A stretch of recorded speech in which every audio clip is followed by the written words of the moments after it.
नागार्जुन ने अपने को बार बार जनता का कवि या जन कवि घोषित किया है। नागार्जुन का जो पूरा रचना संसार है उसका केंद्रीय तत्व है लोक संवेदना।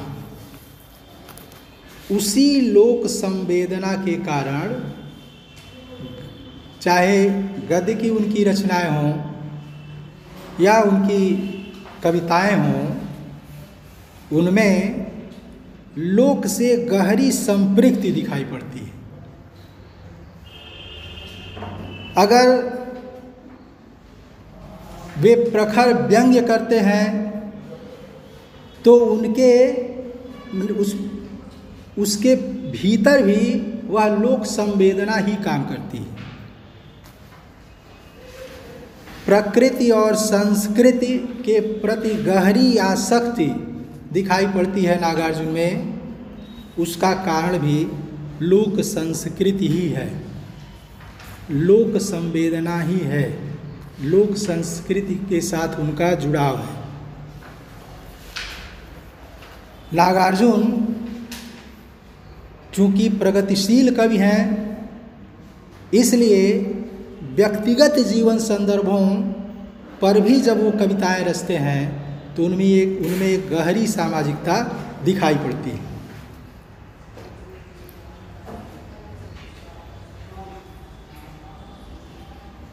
जीवन और कविता के बीच एक तरह का जो पारस्परिक संबंध है वह नागार्जुन की कविताओं में ज़्यादा मुखर दिखता है।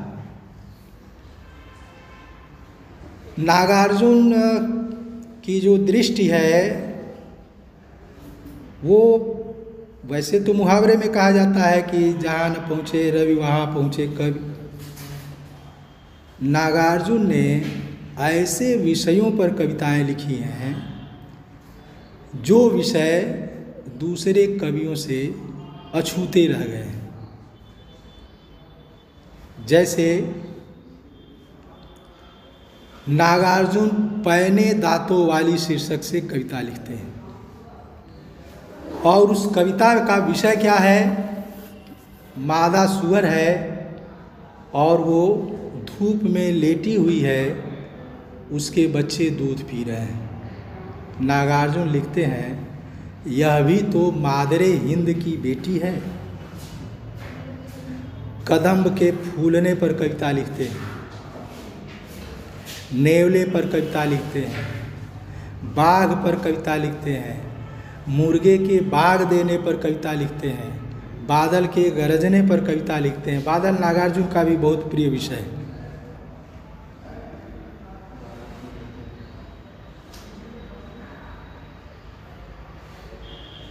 जेल जीवन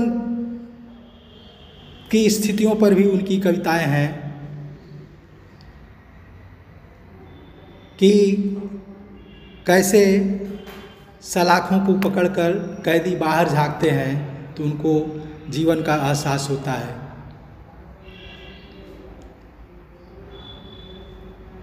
हिंदी के कुछ साहित्यकार अपनी घुमक्कड़ी के लिए जाने जाते हैं, जैसे राहुल सांकृत्यायन, विष्णु प्रभाकर, नागार्जुन, अज्ञेय। नागार्जुन भी जीवन भर यात्राएं करते रहे और उन यात्राओं के क्रम में उनका अपना घर परिवार अंचल उनसे छूट गया। अपने घर परिवार अंचल मैंने अपनी धरती और अपने लोग के प्रति एक गहरी आसक्ति नागार्जुन में देखने को मिलती है। जैसे उनकी जो दूसरी कविता है कि बहुत दिनों के बाद, उसमें जैसे किसी चीज के लिए, किसी व्यक्ति वस्तु स्थान स्थिति के लिए कोई लगातार तरस रहा हो और उसको वो हासिल हो जाए, कुछ उसी तरह का भाव इस कविता में है कि बहुत दिनों के बाद अब की मैंने जी भर देखी पकी सुनहली फसलों की मुस्कान, बहुत दिनों के बाद।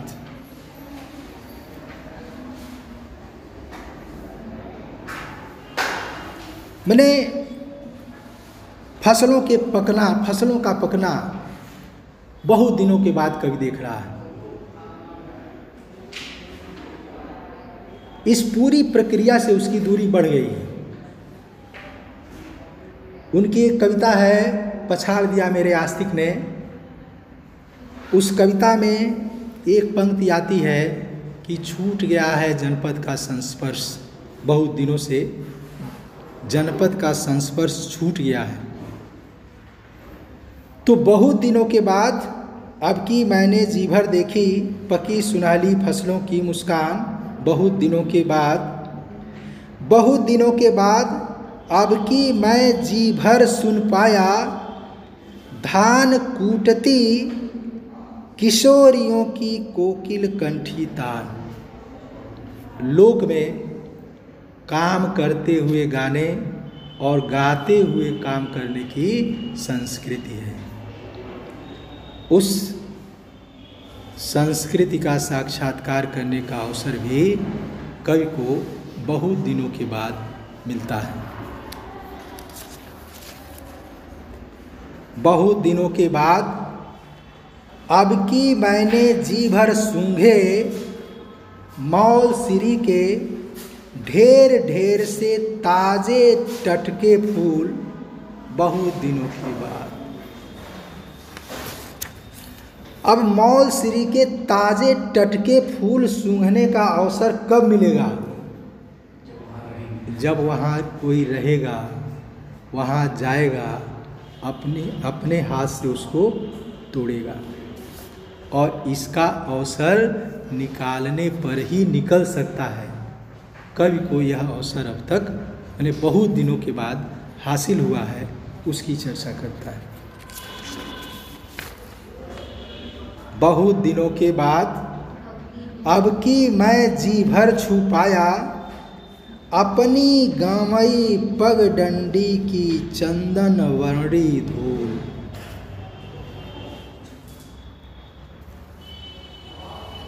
स्वामी विवेकानंद जब पहली बार विदेश यात्रा से लौटे थे, तो जब भारत की धरती करीब आने लगी तो एक टक वो देखने लगे, और जो ही उनकी जहाज समुद्र के तट से लगी, उस जहाज से कूद पड़े और उस रेत में पूरी तरह से अपने को उन्होंने लपेट लिया। बिल्कुल वैसे ही जैसे बहुत दिनों से बिछड़ा हुआ बच्चा अपनी माँ को पाता है तो उससे लिपट जाता है। अपने गांव की उस धूल के प्रति ऐसी ही संशक्ति नागार्जुन में दिखाई पड़ रही है। बहुत दिनों के बाद अब की मैंने जी भर ताल मखाना खाया गन्ने चूसे जी भर। ये जो ताल मखाना खाने का, गन्ना चूसने का अवसर मिला, वह भी इसलिए कि नागार्जुन का अंचल इन चीज़ों के लिए जाना जाता है, और उसका भी अवसर उन्होंने बहुत दिनों के बाद प्राप्त किया है। देखो, अब तो गन्ना चूसने का अवसर सबके लिए दुर्लभ हो गया है, और अब गन्ने की कीमत भी बढ़ गई है। पहले ढेर सारी मिलें भी बंद हो गई हैं।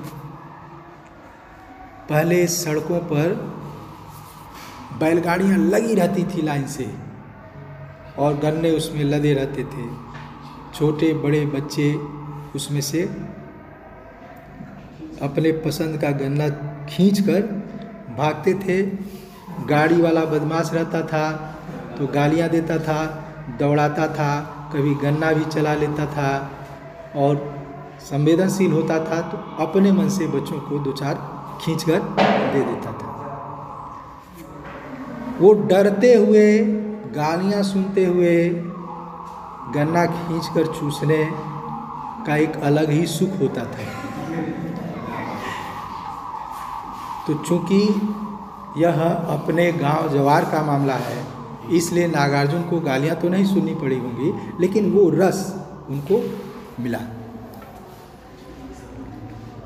बहुत दिनों के बाद अब की मैंने जी भर भोगे, गंध रूप रस शब्द स्पर्श सब साथ साथ इस भू पर। एक ही साथ रूप रस गंध स्पर्श सबका सुख कवि को मिला, वो सुख जो बहुत दिनों से वो चाहता था।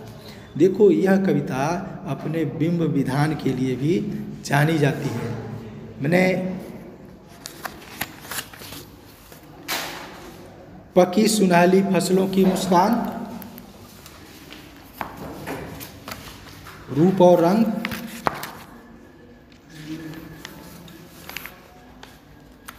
कौन सा बिंब होगा?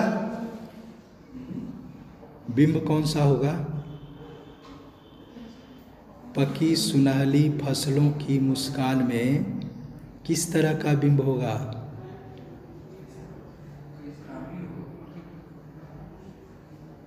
दृश्य बिंब, चाक्षुष बिंब, आँखों से उसका आनंद लिया जा सकता है, रस लिया जा सकता है। धान कूटती किशोरियों की कोकिल कंठी तान, नाद बिंब, श्रव्य। मौल सिरी के ढेर ढेर से ताजे टटके फूल, घ्राण बिंब, नासिका। अपनी गंवई पगडंडी की चंदन वर्णी धूल, और उसको छूने की बात की जा रही है, स्पर्श। बहुत दिनों के बाद अब की मैंने जी भर ताल मखाना खाया, गन्ने चूसे जी भर, स्वाद भी जिह्वा से जिसका आनंद लिया जा सकता। तो रूप रस गंध स्पर्श साथ साथ इस ऊपर बहुत दिनों के बाद इसका अवसर कवि को मिला। एक जो पहली कविता थी, सिंदूर तिलकित भाल,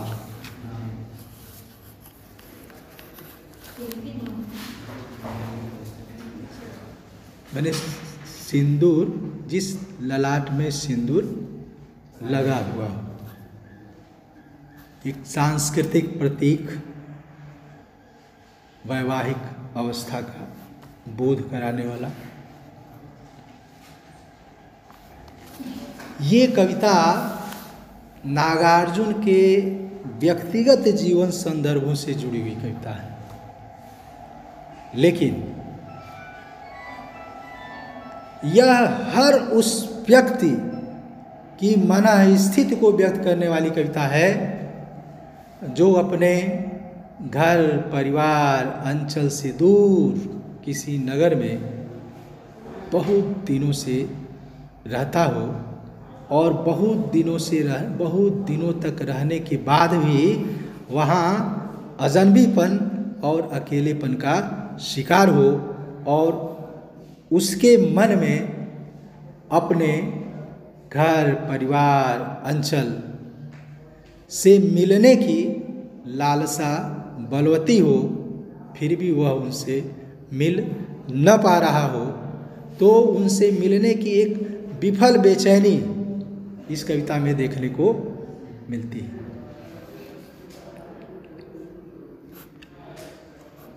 घोर निर्जन में परिस्थिति ने दिया है ढाल, याद आता तुम्हारा सिंदूर तिलकित भाल। घोर निर्जन में परिस्थिति ने दिया है ढाल, देखो, कोई मनुष्य होगा तो कहीं भी रह रहा हो, ऐसा तो नहीं है कि वो निर्जन स्थान होगा। नागार्जुन जहाँ भी जाते रहे होंगे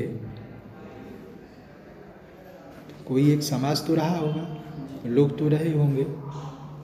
लेकिन जब कवि कह रहा है कि निर्जन, तो इसका मतलब यह है कि उतने सारे लोगों की उपस्थिति भी अपने घर परिवार के लोगों की उपस्थिति के सामने शून्य सी है। उनकी कमी किसी भी रूप में पूरी नहीं हो सकती। उसने कहा था, कहानी याद करो, अपनी अंतिम अवस्था में लहना सिंह की क्या इच्छा है कि उसने जो गांव में अपने पेड़ लगा रखा है उसके नीचे उसकी मौत हो और उसके भाई कीरत सिंह के जंघे पर उसका सिर हो।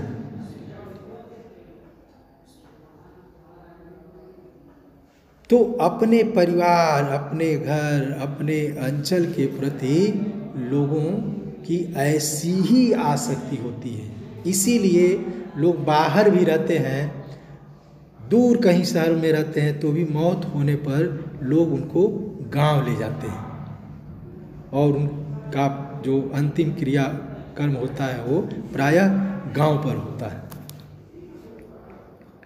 याद आता तुम्हारा सिंदूर तिलकित भाल। ऐसी परिस्थिति में कवि को अपनी पत्नी का सिंदूर लगा हुआ ललाट याद आता है, पत्नी की स्मृति ताजी हो जाती है। कौन है वह व्यक्ति जिसको चाहिए न समाज, कौन है वह एक जिसको नहीं पड़ता दूसरे से काज। इस सामान्य शब्दावली का इस्तेमाल करते हुए कभी वो सामान्य ढंग से बातें करता है जो सामान्य सच्चाई है जिंदगी की। चाहिए किसको नहीं सहयोग, चाहिए किसको नहीं सहवास। कोई व्यक्ति अकेले में जीना नहीं चाहता है, एक दूसरे की मदद से ही जीवन चलता है। कौन चाहेगा कि उसका शून्य में टकराए यह उच्छ्वास, कि जो आहें हैं उस शून्य से टकराएं, उनको कोई सुनने वाला न हो, वह अपना दुख दर्द भी किसी से व्यक्त न कर सके, ऐसा कोई नहीं चाहेगा। हो गया हूं मैं नहीं पाषाण,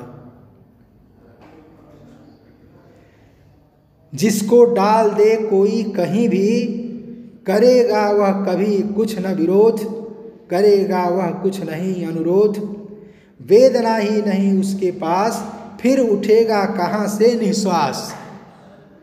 कई कहता मैं पत्थर नहीं हूँ, मैं मनुष्य हूँ, और मनुष्य की जितनी ज़रूरतें हो सकती हैं, जो भी दुख दर्द हो सकते हैं, वो सब लिए दिए मैं मनुष्य हूँ। मैं न साधारण सचेतन जंतु, यहाँ हाँ ना किंतु और परंतु, यहाँ हर्ष विषाद चिंता क्रोध, यहाँ है सुख दुख का अवबोध, यहाँ है प्रत्यक्ष और अनुमान, यहाँ स्मृति विस्मृति के सभी के स्थान, वहाँ सुख दुख हर्ष विषाद अनुभव, प्रत्यक्ष और अनुमान से होने वाले अनुभव, ज्ञान, स्मृतियाँ, याद करना भूलना, मनुष्य जीवन में जो कुछ होता है वह सब कुछ नागार्जुन को के साथ है।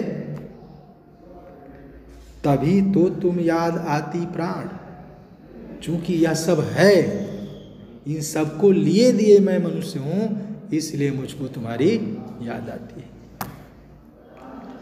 देखो, कवि ने पत्नी के लिए प्राण शब्द का इस्तेमाल किया है।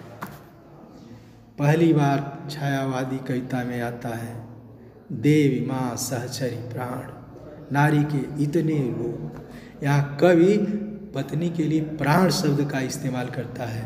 मतलब प्राण, जब पत्नी के लिए प्राण शब्द का इस्तेमाल करता है तो इसका मतलब यह हुआ कि कवि का अपना जीवन शरीर की तरह से है। तो जैसे प्राण के बिना शरीर का कोई मतलब नहीं है, वैसे ही वो महत्व अपनी पत्नी को दे रहा है।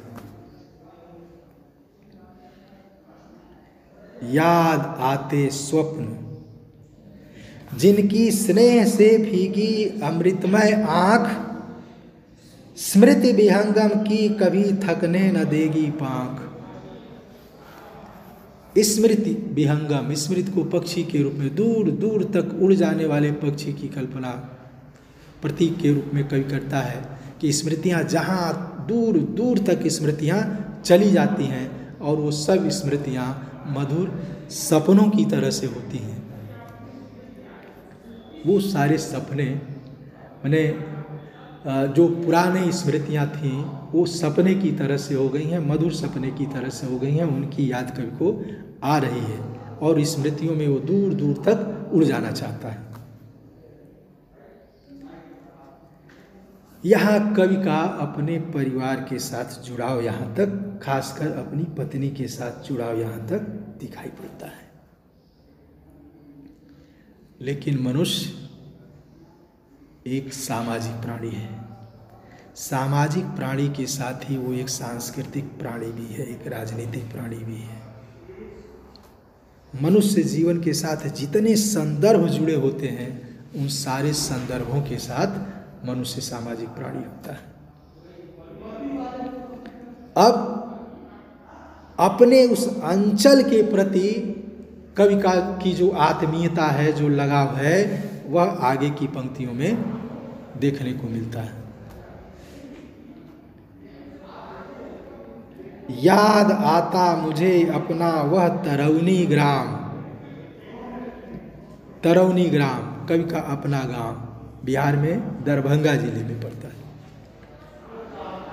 याद आती लीचियां वे आम, याद आते मुझे मिथिला के रुचिर भूभाग। याद आते धान, याद आते कमल कुमुदिनी और ताल मखान। देखो पिछली कविता में ताल मखाना खाया।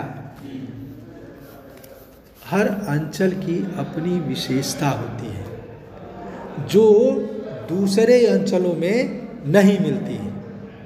हर जगह सारी फसलें भी नहीं होती हैं। हर जगह का भौगोलिक परिवेश एक जैसा नहीं होता है। हर जगह की मिट्टी एक जैसी नहीं होती है।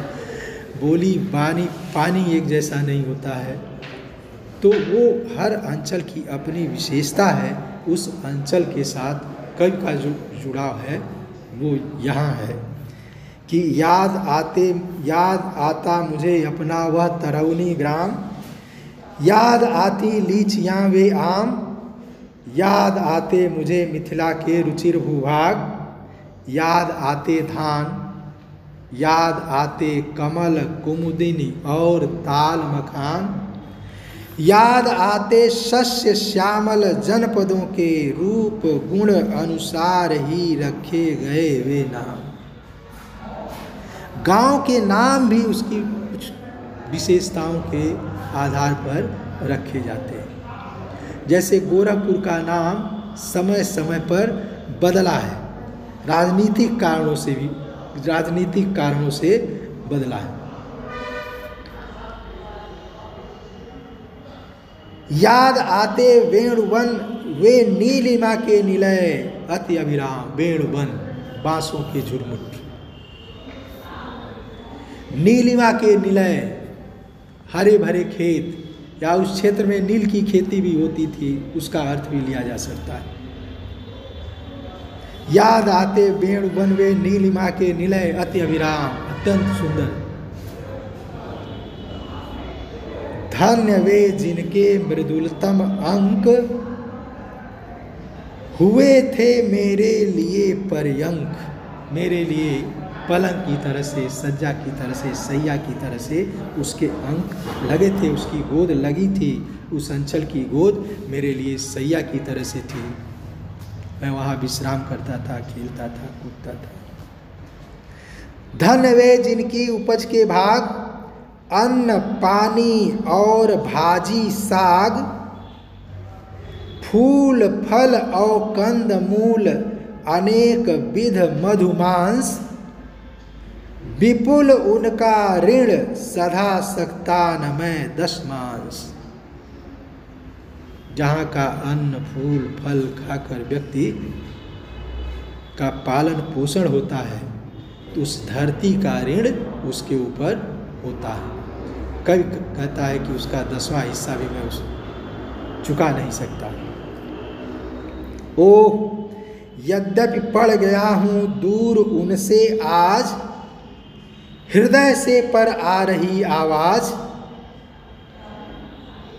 धन्य वे जन वही धन्य समाज। एक तरह से अपने गांव अपने अंचल के प्रति कवि की यहाँ गहरी कृतज्ञता व्यक्त हो रही है। यहाँ भी तो हूँ न मैं असहाय। देखो जो पहले बातचीत हो चुकी है कि अगर व्यक्ति कहीं भी है तो कुछ लोगों के बीच, मनुष्य कहीं है तो कुछ लोगों के बीच, अगर वो सन्यासी नहीं हो गया है तो कुछ लोगों के बीच रहता है, उसका समाज होता है, वहाँ भी लोग उसकी मदद करने वाले होते हैं। लेकिन वो आत्मीयता वहाँ नहीं होती है जो अपने गांव में अपने अंचल में होती है। बाहर दूर अपने गांव के व्यक्ति को अगर कोई पा जाता है तो बिल्कुल वैसा ही लगता है जैसे अपने परिवार का कोई व्यक्ति मिल गया। किसी दूसरे प्रदेश में अपने प्रदेश का कोई मिल जाता है तो भी ऐसा ही लगता है, और किसी दूसरे देश में अपने देश का कोई मिल जाता है तो भी ऐसा ही लगता है। वो आत्मीयता के भिन्न भिन्न स्तर होते हैं जिनका अनुभव परिस्थितिवश व्यक्ति को होता है। यहाँ भी तो हूँ न मैं असहाय, यहाँ भी हैं व्यक्ति और समुदाय, किंतु जीवन भर रहूं फिर भी प्रवासी ही कहेंगे हाय। कि दिल्ली में अभी भी इधर के लोगों को भैया कहा जाता है, प्रवासी ही माना जाता है, खासकर बिहार और उत्तर प्रदेश के लोग। और उनसे मैंने उनको बाहरी माना ही जाता है, उनके प्रति वो भेदभाव कहीं न कहीं रहता है, व्यवहार में वो दूरी रहती है, औपचारिकता रहती है। शहर और गांव के बीच जो सबसे मैंने बड़ा भेद होता है वो संबंधों का होता है। शहर नगर के संबंध औपचारिक होते हैं और गांव अंचल के संबंध अनौपचारिक होते हैं, आत्मीय संबंध होते हैं। वहाँ अगर दुश्मनी भी है तो जैसे मान लो ऐसा भी दृश्य देखने को मिलता है कि आमने सामने के घरों में बड़ी दुश्मनी है, लड़ते हैं, मारपीट भी हो सकती है, लेकिन सामने के घर का अगर पुरुष निकल जाए और सामने की घर की महिला हो, उस उम्र में पद में उससे छोटी पड़ती हो तो वो घूंघट काट लेती है। वो घूंघट काट के लड़े तो लड़ेगी, मगर घूंघट काट के लड़ेगी। वहाँ उसका भी निर्वाह होता है। मैंने गांव में किसी घर में अगर विवाह होता है तो पूरे गांव का वो संबंध बन जाता है, और मैंने किसी घर का पाहुना पूरे गांव का पाहुना होता है और उस संबंध का लोग निर्वाह करते हैं। ऐसे ही गांव की बेटी पूरे गांव की बेटी होती है और उस संबंध का निर्वाह लोग करते हैं। गोदान में दाता दिन यही कहता है ना, जब भोला होरी का बैल खोल के ले जाता है तो दाता दिन यही कहता है कि पटक के मारो इसको, गिरा दो, कैसे इसकी हिम्मत पड़ी कि हमारे गांव से बैल खोल कर ले जा रहा है। ये वही भाव है। तो यहाँ भी तो हूँ न मैं असहाय, यहाँ भी हैं व्यक्ति और समुदाय, किंतु जीवन भर रहूं फिर भी प्रवासी ही कहेंगे हाय। मरूंगा तो चिता पर 2 फूल देंगे डाल, समय चलता जाएगा निर्बाध अपनी चाल।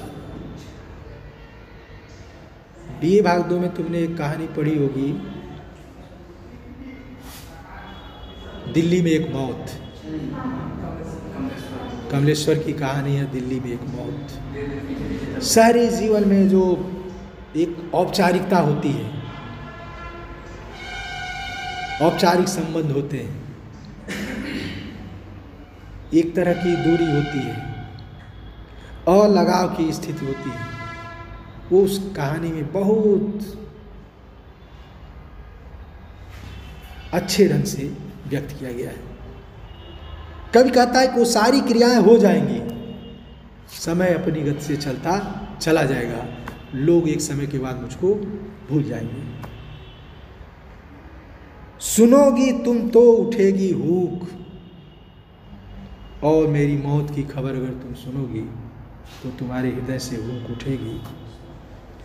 मैं रहूंगा सामने पर मुंह, कोष्ठक में है तस्वीर में प्रमुख। सांध्य नभ में पश्चिमांत समान, जैसे संध्या के समय में सूर्य डूब जाता है। लालिमा का जब करुण आख्यान सुना करता हूं, जब उस लालिमा का करुण आख्यान सुना करता हूं, डूबते हुए सूर्य को देखता हूं, ऐसी परिस्थितियों को झेलता हूं,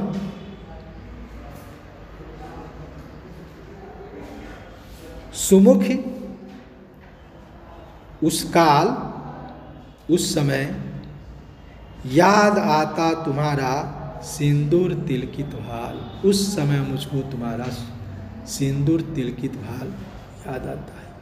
मैंने जीवन की विकट परिस्थितियों में कवि को अपनी पत्नी की याद आती है, और जिससे सबसे अधिक घनिष्ठ संबंध होता है उसकी याद विकट परिस्थितियों में ही आती है। जिससे जितना अधिक जुड़ा होता है विकट परिस्थितियों में याद आती है। चोट लगती है तो मुंह से क्या निकलता है?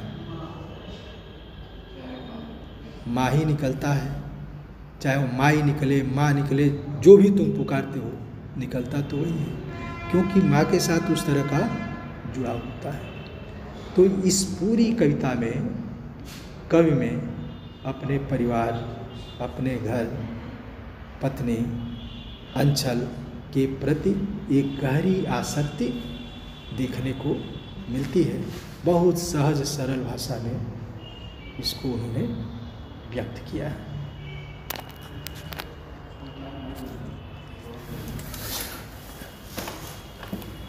इसमें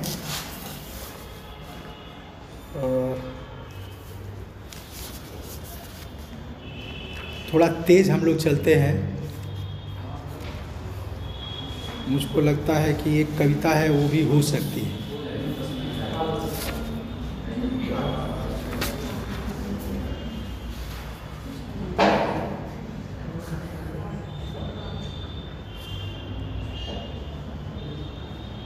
अकाल और उसके बाद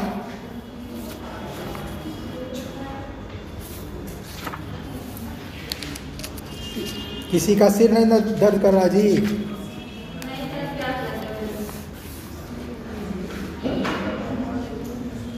अकाल और उसके बाद कई दिनों तक चूल्हा रोया, चक्की रही उदास, कई दिनों तक कानी कुतिया सोई उनके पास, कई दिनों तक लगी भीत पर छिपकलियों की गश्त, कई दिनों तक चूहों की भी हालत रही शिकस्त, दाने आए घर के अंदर कई दिनों के बाद, धुआं उठा आंगन से ऊपर कई दिनों के बाद, चमक उठी घर भर की आंखें कई दिनों के बाद, कौवे ने खुजलाई पाखें कई दिनों के बाद। दो दृश्य हैं, एक अकाल के समय का दृश्य और एक अकाल के बाद का दृश्य। एक कोरोना के समय का दृश्य, एक कोरोना के बाद का दृश्य। कोई अगर बातचीत करे कभी तो इस तरह से बातचीत करेगा ना। और मैंने एक एक दो दो शब्दों में, क्रियाओं में कवि ने चित्र खींचा है, अकाल का चित्र और उसके बाद का चित्र। यह कविता भी बिंब विधान के लिए जानी जाती है। अकाल और उसके बाद का बिल्कुल यथार्थ चित्रण है। कम से कम शब्दों में हमने मिथ कथन का उदाहरण भी यह कविता है कि कम से कम शब्दों में, मैंने केवल 8 पंक्तियां हैं, लेकिन इन 8 पंक्तियों में कवि ने अकाल और उसके बाद के दोनों दृश्यों को बहुत बारीकी से सूक्ष्म स्तर पर जाकर चित्रित करता है। कई दिनों तक चूल्हा रोया, चक्की रही उदास। चूल्हा रोया मुहावरे का इस्तेमाल है। चूल्हा रो रहा है मतलब चूल्हा जला ही नहीं है। कई दिनों तक चूल्हा नहीं जला है। चक्की रही उदास। देखो, यह उस समय की बात है जब कई दिन का अन्न नहीं रहता था घरों में। उसके लिए मेहनत करनी पड़ती थी। इस तरह से कूटा हुआ चावल नहीं रहता था, किलो में नहीं मिलता था, बोरों में भर के नहीं मिलता था। धान कूटना पड़ता था, गेहूं पीसना पड़ता था। तो चक्की रही उदास। चूल्हा जलता तब ना जब चक्की चलती, और चक्की चलती तब जब अन्न होता। तो चक्की रही उदास। चक्की भी कई दिनों से घर में नहीं चली। कई दिनों तक कानी कुतिया सोई उनके पास। देखो, यहां आकर कविता मानव और मानवेतर जगत के बीच सारे भेदभाव को भुला देती है। माने जो अनुभव, जो स्थिति मनुष्य के साथ है, वही स्थिति मानवेतर प्राणियों के साथ है। यहाँ तक कि निर्जीव वस्तुओं के साथ भी वही स्थिति है।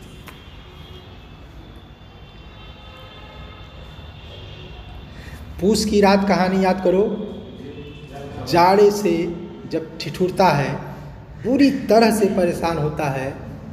हल्कू जबरा भी कू करता है जाड़े में, और कोई उपाय नहीं मिलता है। तो हल्कू उस जबरा को अपने पास सुला लेता है, और दोनों के शरीर की गर्मी से एक दूसरे को राहत मिलने लगती है। तो कई दिनों तक कानी कुतिया सोई उनके पास से हिली डुली नहीं, क्योंकि कुतिया को भी यह अनुभव हो गया कि कहीं जाने पर कुछ मिलने वाला नहीं। कानी कुतिया भी चुपचाप उनके पास पड़ी रही। कई दिनों तक लगी भीत पर छिपकलियों की गश्त। दीवार पर कई दिनों तक छिपकलियां इधर से उधर टहलती घूमती रही कि कुछ मिल जाए खाने को। जैसे जीव जंतु एक दूसरे पर निर्भर होते हैं, तो अगर मच्छर और मक्खी को खाने के लिए कुछ नहीं मिलेगा,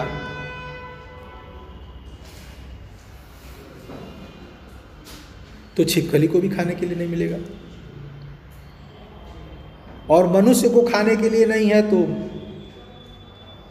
मैंने अभाव की यह स्थिति है कि उसका अनुभव सबको हो रहा है। कई दिनों तक चूहों की भी हालत रही शिकस्त, चूहों की भी हालत कई दिनों तक खस्ता हो गई, क्योंकि उनके लिए भी कुछ खाने को नहीं बचा। आमतौर पर कहीं कुछ कोने अतरे मिल जाता है तो चूहे उसको खा लेते हैं, खींच ले जाते हैं। कुछ बना होगा, रखा होगा तो चूहे खींच ले जाते हैं, उससे उनका जीवन यापन होता है। कुछ भी नहीं है तो चूहों की भी हालत खराब। अकाल की यह स्थिति है। इस तरह की व्याप्ति है। पूरा मानव और मानवेतर जगत, सजीव और निर्जीव, उसके प्रभाव में है। अब वो अकाल की स्थिति बीत गई है, लॉकडाउन खुल गया है। दाने आए घर के अंदर, कई दिनों के बाद, बहुत दिनों के बाद घर में दाने आए, अन्न के दाने आए। अब अन्न के दाने अगर घर में आए तो मानो सारी स्थिति जो जड़ हो गई थी उसमें चेतनता आ गई, जीवन का क्रम आरंभ हो गया, चलने लगा। दाने आए घर के अंदर, कई दिनों के बाद धुआं उठा आंगन से ऊपर, कई दिनों के बाद। अब देखो, आंगन से ऊपर धुआं उठा कई दिनों के बाद। अब यह ग्रामीण परिवेश का वर्णन है। शहरों में अब जो मकान बन रहे हैं उनमें आंगन के लिए जगह नहीं होती है, और पड़ोस के लोग इससे जान जाते हैं कि लग रहा है आज फला के घर में चूल्हा नहीं जला है। पहले तो ये स्थिति थी कि दूसरे घरों से लोग आग लाते थे, गोदान में भी इसका वर्णन है। मैंने माचिस की एक एक तिल्ली बचा लेने का भी लोगों का अभ्यास था कि माचिस की एक तिल्ली अगर खर्च होगी, एक घर में अगर आग जल जाएगी तो वहाँ से आग दूसरे घर में पहुँच जाएगी, वो लोग उससे काम चलाएंगे, ऐसे काम चल जाता था। तो धुआं उठा आंगन से ऊपर, बहुत दिनों के बाद मैंने चूल्हा रोया, तो यहाँ चूल्हे के रोने की बात समाप्त हो गई। अगर उस मुहावरे का इस्तेमाल करें तो अब चूल्हा हंस रहा है। और धुआं उठा आंगन से ऊपर, कई दिनों के बाद चूल्हा जलने से घर में कुछ बन रहा है, उसका धुआं कई दिनों के बाद घर में कुछ बनने की स्थिति आई है। चमक उठी घर भर की आंखें, कई दिनों के बाद लोगों की आंखों में चमक आ गई कि कुछ खाने को मिलेगा। ये अत्यंत अभाव की स्थिति के बाद, जब वो अभाव दूर होने की स्थिति पैदा होती है, तभी आंखों में इस तरह की चमक आ सकती है। मैंने दोनों बिल्कुल विपरीत चित्र हैं। तो चमक उठी घर भर की आंखें, कई दिनों के बाद कौवे ने खुजलाई पांखें, कई दिनों के बाद कौवे ने खुजलाई पांखें, मतलब कई दिनों से कौवा भी चुपचाप कहीं पड़ा हुआ था। जब उसको ये अनुभव था कि कहीं कुछ मिलने वाला नहीं है, तो उसको पंख फड़फड़ाने की ज़रूरत नहीं थी। तो कई दिनों के बाद कौवे को लगा कि अब कुछ खाने को मिलेगा, तो कौवे ने खुजलाई पांखें कई दिनों के बाद। कौवे का को भी माने मनुष्य और मानवेतर जगत को अकाल के बीतने का अनुभव होता है, और उस स्थिति को नागार्जुन ने अंतिम 4 पंक्तियों में व्यक्त किया। धन्यवाद। फिर अगली कक्षा में बात होगी।